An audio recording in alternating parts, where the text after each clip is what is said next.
A welcome to country is not a ceremony that we've invented to cater for white people. It's a ceremony we've been doing for 250,000 years plus BC. That's right, folks. It appears as though history has been rewritten again. Aboriginal history doesn't go back 20,000 years as I was first told, or 40,000 as was later claimed, or 50, 60, 65,000 as I've heard more recently. The official number is now 250,000 years of Aboriginal history, and you can't question it because it came from an elder uncle who sets fire to twigs and leaves in a little metal bucket for money. Uncle Brendan Kerrin's ancestors were performing Welcome to Country gigs 250,000 years ago. Now, I wonder if those ones were held in huge conference rooms with refreshments, catering, high quality sound and lighting systems, a big screen projector, and a PowerPoint presentation, part of the Bill Gates Microsoft Office suite, Caveman edition for Windows 250k BC. It's a ceremony we've been doing for 250,000 years plus BC, and the BC stands for before Cook. BC more likely referring to before Centrelink. 250,000 BC, hey?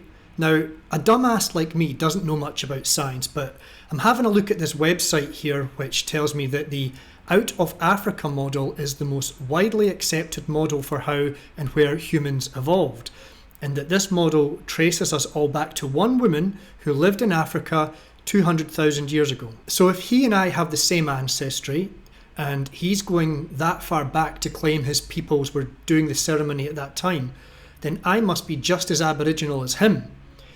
Hey, I'm just reading the science here. Remember, the science is settled. You've got to trust the science. I could be performing these ceremonies as an Aboriginal man. He gets a fair few of these gigs, and here is just a small sample I found of organisations who have sought his services. The Law Society of New South Wales, the National Nursing Forum, Australian Youth Affairs Coalition, Sydney Grammar School, Janawi House, and in that photo there's barely 40-50 people in attendance.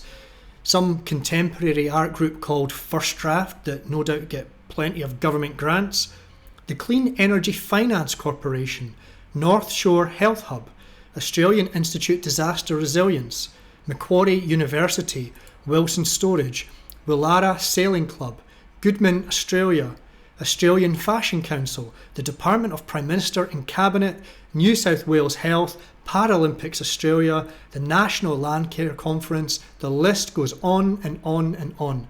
Not surprising that many of them are taxpayer-funded organisations, all of them shuffling a bit of money up to the big man. Sounds more like organised crime, doesn't it? Brendan, who is pictured here with his favourite stick, works through the Metropolitan Local Aboriginal Land Council as a cultural educator.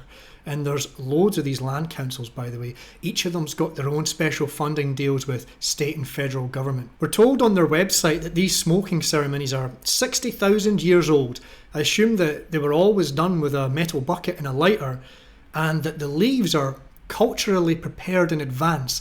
That must be some serious preparation of those leaves in order for them to charge $740. So let me tally that up for you, sir. That's $504 for the Welcome to Country, $740 for the smoking ceremony. Now, we're going to have to bill you $30 for our cultural educator to park his car. I know, modern transport, hey? Such a disgusting, oppressive invention of the white man. Now, you did want the didgeridoo on top of that, yeah? It's on special at the moment, yet only $400. Oh, you would like this done in the evening? Let's add on another $147 to that. And of course, a surcharge of 25% is added for any bookings taken with less than 3 business days notice.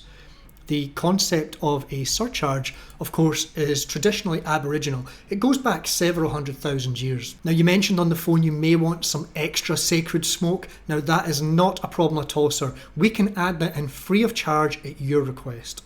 Some people might claim that this smoking ceremony was invented in the 1970s by Ernie Dingle, but I couldn't possibly comment on that. When Brendan performs a Welcome to Country, it's personal. Yeah, personal gain. Now, apparently, he was removed from his mother as a baby. Now, I can sympathise with that, mate.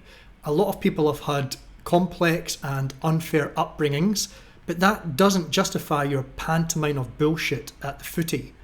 For Brendan, Creating division is profitable. He's since come out and doubled down. If you criticise him or question his 250,000 years comment, then you are stupid and ignorant. We can sit back and just look at the absolute stupidity and the ignorance of what people are saying over what I've said. Why stop at 250,000?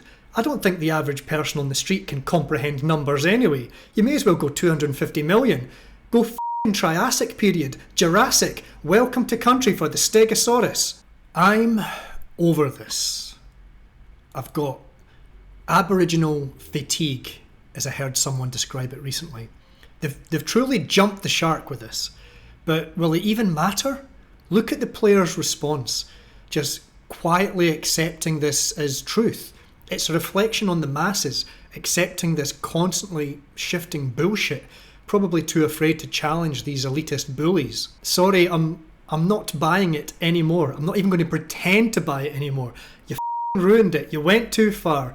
I've tried to be respectful of Aboriginal culture. I played along for a while, even after the initial point where I thought it was starting to get a bit silly. It started with me thinking, yeah, those dot paintings are relaxing to look at, I guess. It's better than staring at a blank wall. Oh, what? They were invented in the 1970s by a white guy who wanted to use the Aboriginals to further his ideology?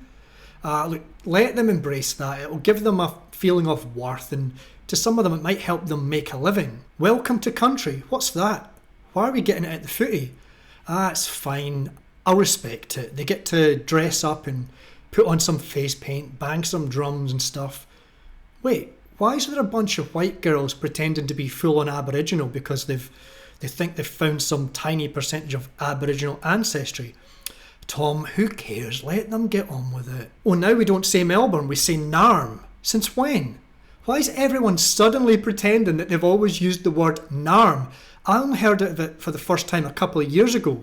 Still, I'll bite my lip. And then, last week, 250,000 years you're telling me? Nah, f*** this, I'm out. I'm done pretending. I gave you an inch, and another inch, and another inch, and you took 10 miles. We've been far too nice and polite about this. I'm stupidly waiting for one of these footy players to get outspoken on this. Come on lads, you all look physically tough. Are you going to call out this lunacy, or are you just going to be a coward? These guys get called brave all the time by the commentators. Oh, he's gone up bravely for that mark. Brave? They can't even bring themselves to speak up about this madness, this warping of reality. They're too afraid to speak out to their AFL bosses and correct the obvious lies.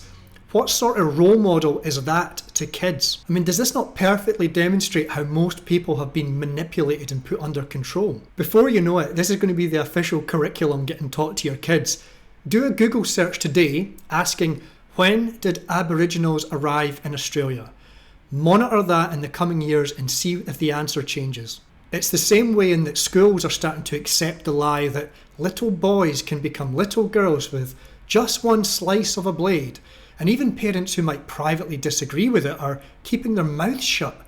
Well, I'll just sit tight and hope my kid doesn't buy into that nonsense. I'm not actually going to challenge the school. The misinformation bill that the government are trying to push through will give them the power to shape truth in whatever way they choose. So truth will become things like men can suddenly become women and have periods and give birth, and Aboriginals built the world's first supercomputer 250,000 years ago, and misinformation will be anything that throws doubt on the government ideology. Alex Antic raised his concerns about all of this in the Senate, but was continuously interrupted by that race grifter Lydia Thorpe. If anyone interrupted her like that, she'd go to town on them. She's such a rude, nasty lady. What was surprising was the assertion that these ceremonies have been conducted for 250,000 years BC. That's before Cook, we're now told. Prior to this, we've been told that the history of Aboriginal Australians began about 50 to 60,000 years ago. Many viewers who in principle wouldn't have had a problem with these practices are getting as fed up with... Senator Antic, just resume your seat. Senator Thorpe, you have a point of order? No, I just wanted to interrupt his speech. Yeah. Oh, seriously, can we just, 2 minutes, crying out loud. Senator Antic. You can see the speaker is just lost for words. He's having to deal with a literal child in the Senate. But I think Australians are getting fed up with that sort of behaviour in ceremonies, just like you and I are. And we haven't arrived at this point overnight. It's come because of years of indulging them at woke community meetings, woke sports matches, woke council meetings. Senator Antics in there, could you just resume your seat? As Antic said, Australians are getting fed up with this. The clip goes on and she just keeps interrupting. Now, to finish off, I found this other video of Brendan from 14 years ago, 2010, in which he says a few things that I strongly agree with. Well, a lot of the Koori kids where I'm at love their sport. That's all I want to do is footy. I want to get them out of that. You know, it's good you can play your footy, but you need to, you know, use the brain. Because footy's not going to always get you, where you want to go. And you know, they're growing up with the drugs and alcohol and all that sort of stuff, and housing commission and... Well, we don't have to get a job because we can just get housing commission or get on the pension. Quite right, mate. Great that these kids can play footy, but they need to be guided towards a backup plan. And his concerns that they learn young that they don't need a job as they can get government handouts. Spot on with that as well. And this is a huge concern I have for young Scottish kids, especially the ones where I grew up. I've seen guys my age who I grew up with take that attitude, and it's heartbreaking to see what they are now when they're in their 40s and their 50s and have thrown their lives away. They've achieved nothing. Some of them haven't worked a single day in their lives, largely due to government handouts and a sense of victimhood. What happened to Brendan between then and now? I believe he's made a lot more money pushing bullshit, which does more harm to his community than pushing a reasonable message that could help some of those kids. Brendan, get back to the message you were spreading in 2010 and you'll have me on board.